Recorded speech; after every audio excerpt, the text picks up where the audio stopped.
Hello friends, स्वागत है मेरे channel 3MMC PD4 competitive exam में, है ना। तो आज की हमारी यह औसत की है तीसरी क्लास है। इससे पहले 2 क्लास और है, पहले आप वो देख कर आइए। ओके, तो चलिए क्वेश्चन बनाने से पहले एक फार्मूला बता देता हूँ मैं, है ना। तो मैंने सम का एक फार्मूला बताया था कि सम का योग मतलब कि n बा सम प्राकृतिक संख्याओं का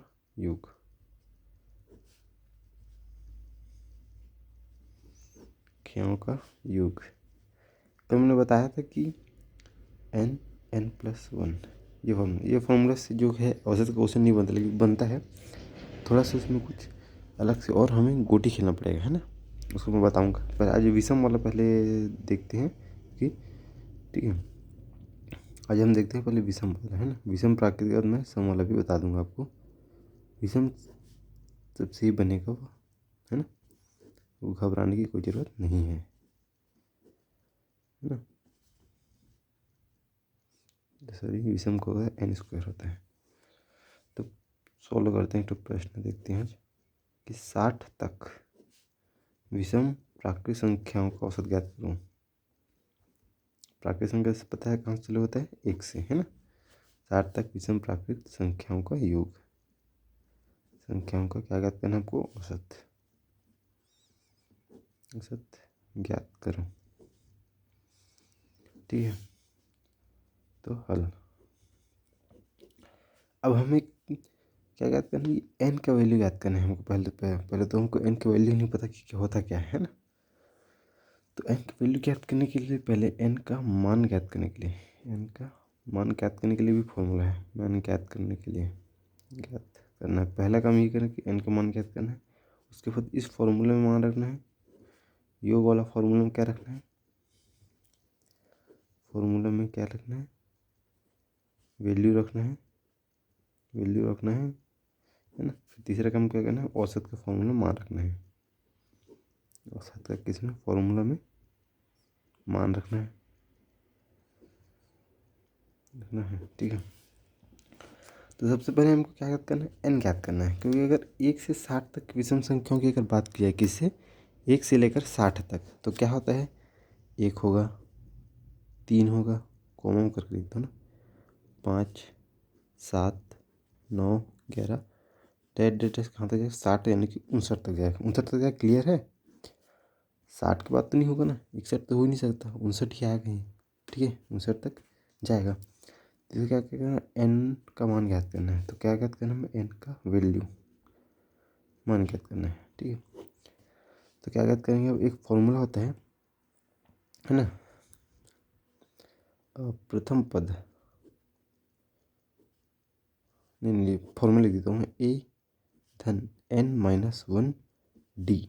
ये समांतर श्रेणी का है, समांतर श्रेणी का फॉर्मूला है ये ना। तो फॉर्मूला है, एनो पद ज्ञात करेंगे, समांतर श्रेणी का यूज़ करें। बराबर क्या होता है, अंतिम पद को एल लिख दो, है ना। एल अंतिम पद है, ठीक है। तो ये क्या है, ये प्रथम पद है। एन हमें क्वेश्चन है ज्ञात करना है हमको, एन पता ही नहीं है हमें क्या है ना। और क्या है, डी क्या है, सर्वांतर है। सर्वांतर यानी कि द्वितीय पद प्रथम पद, मतलब ये द्वितीय पद है, ये 3 और 1, है ना। उसका वैल्यू क्या ज्ञात करेंगे। इसके बाद क्या है, एल अंतिम पद है।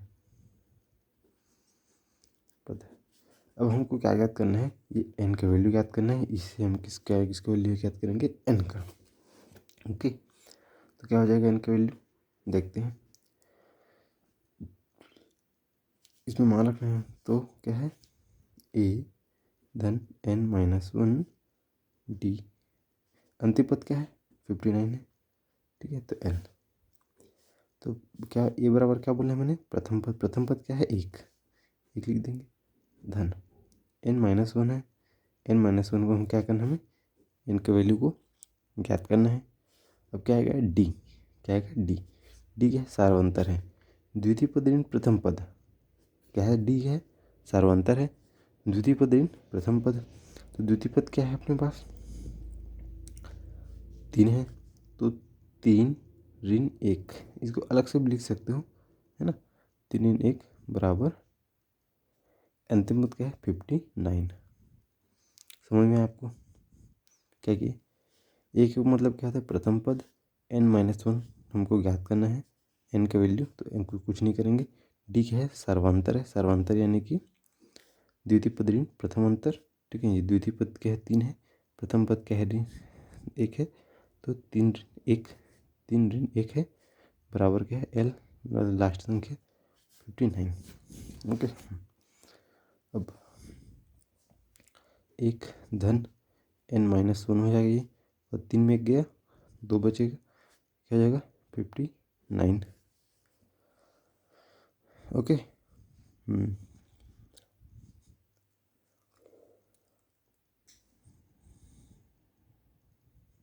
ठीक है।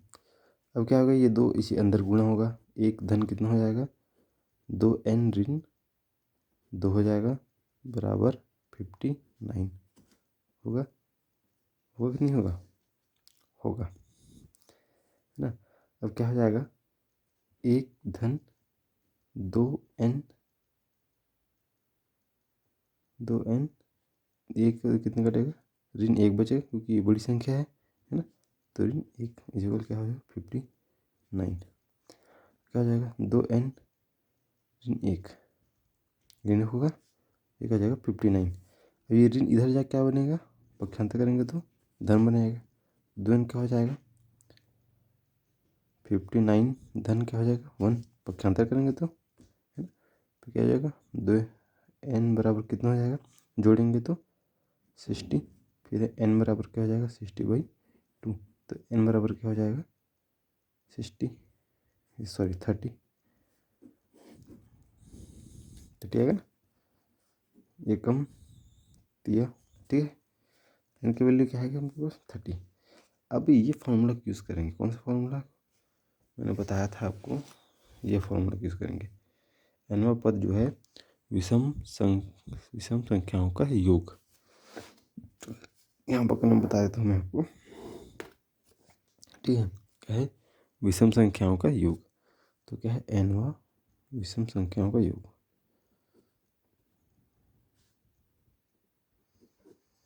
विषम संख्याओं का योग क्या होगा, योग क्या होगा n², n का वैल्यू क्या है अपने पास 30 है, तो वैल्यू रख दो 30 का वर्ग यानी कि 3 3 9 और डबल 0 यानी कि 900, n की वैल्यू कितना आ गया 900। अब हम जानते हैं क्या ये विषम संख्याओं का योग यानी कि ये क्या है राशियों का योग है, तो औसत का फॉर्मूला आप सभी लोग जानते होंगे, राशियों का योग, राशियों का योग बटे राशियों की संख्या, राशियों की संख्या, तो राशियों का योग कितना है, राशियों का योग है कितना 900 है।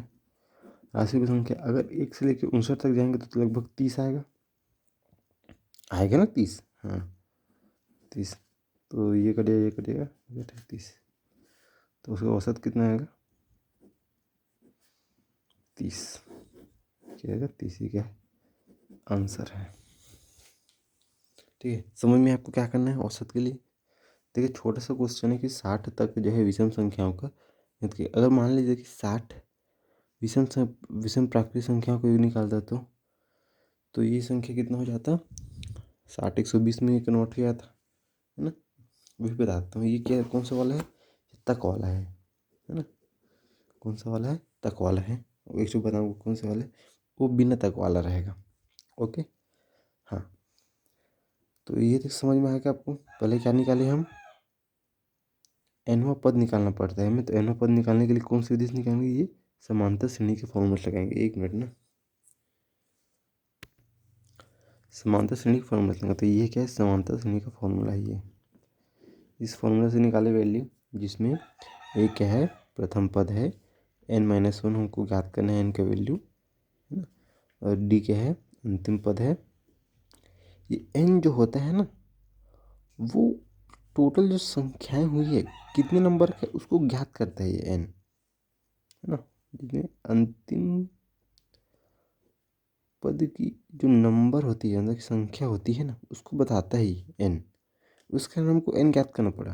अगर हम इसी देखो इस सवाल में तो आपको पता है कि 60 तक दिए है तो ज्ञात कर लोगे, है ना। कभी क्वेश्चन आ गया कि 60वां विषम प्राकृतिक संख्या का, तो इसमें क्या आ जाएगा 60 आ जाएगा, इसमें कोई ज्ञात करने की आवश्यकता नहीं है। इसमें डायरेक्ट फॉर्मूला लगाओगे और रख दोगे वैल्यू, क्या आ जाएगा, आ जाएगा उत्तर।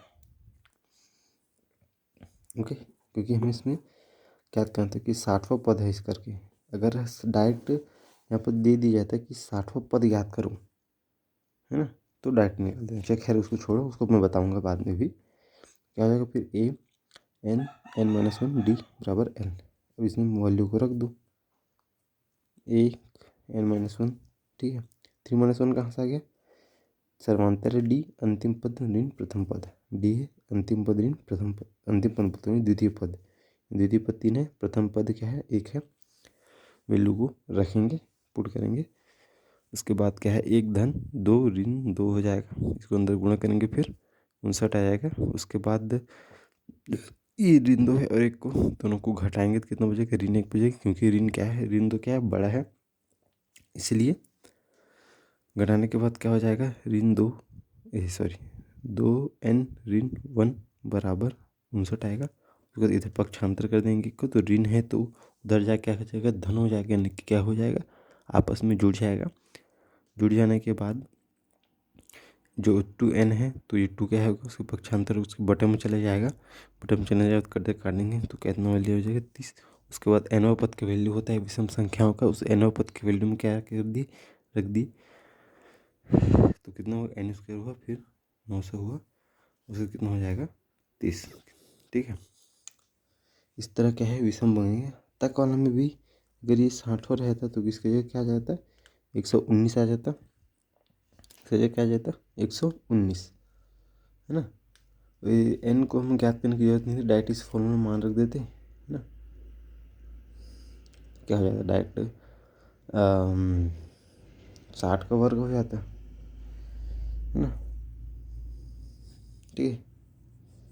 60 का क्या हो जाता, डायरेक्ट वर्ग हो जाता, 60 कितना होगा 3600 होगा उसका वर्ग, फिर बटे जाएगा, उसका औसत कितना होता है 60 ही होता है ना।